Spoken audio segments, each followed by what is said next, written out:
Hi, എൻ്റെ വീഡിയോയിലേക്ക് എല്ലാവർക്കും സ്വാഗതം. ഞാൻ ഈ പുഴുക്കല്ലേരി കുതിർത്തിയിട്ട് അത് പൊടിച്ചിട്ട് ഉണ്ടാക്കുന്ന പുട്ടാണ് കേട്ടോ ഞാൻ ഉണ്ടാക്കണത്.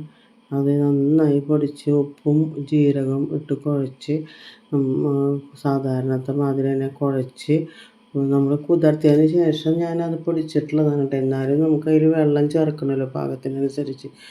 വെള്ളം പിന്നെ ചേർത്ത് അതിൽ കുറ്റിയിൽ നാളികേരം ഇട്ട് പിന്നെ പൊടി ഇട്ടിട്ട് അതിൽ നിറയ്ക്കാട്ടോ. സാധാരണ നമ്മളെങ്ങനെ കുറ്റി പുട്ടുണ്ടാക്കണം അതേപോലെ തന്നെ നമുക്ക് ഇതുകൊണ്ടും നമുക്ക് ഉണ്ടാക്കാൻ പറ്റും കേട്ടോ.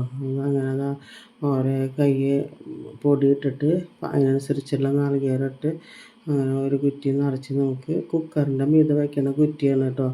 അങ്ങനെ കുക്കറിൻ്റെ മീതെ വയ്ക്കുകയാണ്. അതിൻ്റെ അടപ്പ് കൊണ്ട് അടച്ച് വയ്ക്കണം കേട്ടോ. പിന്നെ നിങ്ങൾ ഇതൊക്കെ ഉണ്ടാക്കാറുള്ളത് തന്നെയാവും എങ്കിലും പക്ഷെ ഞാനൊന്ന് ഉണ്ടാക്കി കാണിച്ചു തരാം. ഇതിങ്ങനെയാണ് ഞാൻ ഉണ്ടാക്കുന്നതൊന്ന് കാണിച്ചു തരാമെന്നുള്ളൂ കേട്ടോ. അതങ്ങനെ ഉണ്ടാക്കണം. അപ്പോൾ പിന്നെ ബാക്കി എല്ലാം ഇങ്ങനെ ഉണ്ടാക്കിയതിന് ശേഷം പിന്നെ കുറച്ചാണല്ലോ, അപ്പോൾ പിന്നെ അതിലേക്ക് ഇടാൻ പറ്റില്ലല്ലോ. അപ്പോൾ ഞാനതിങ്ങനെ ചിരട്ടപ്പുട്ടായിട്ട് അങ്ങനെ ഉണ്ടാക്കി. അങ്ങനെ 2 സൈസിലുള്ള പുട്ട് കണ്ടോ, കടലക്കറി. Okay, thank you.